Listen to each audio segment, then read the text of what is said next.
আসসালামু আলাইকুম বেকুনের C71 news চ্যানেলত স্বাগতম। চকবাজার গোলজার বেগমর স্কুলের বিপরীতে মিয়া বাপের মসজিদের আগে খাল সংস্কারের যে কাজ এই সংস্কার হাজবো দ্রুত শেষ করানোর প্রয়োজন, নয়তো এলাকাবাসী দুর্ভোগ দিন দিন বাড়ি যায়।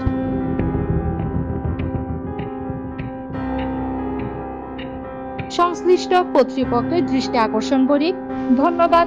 C71 news, Nafisa Hasan Ashfi, Chawkbazar, Chittagong.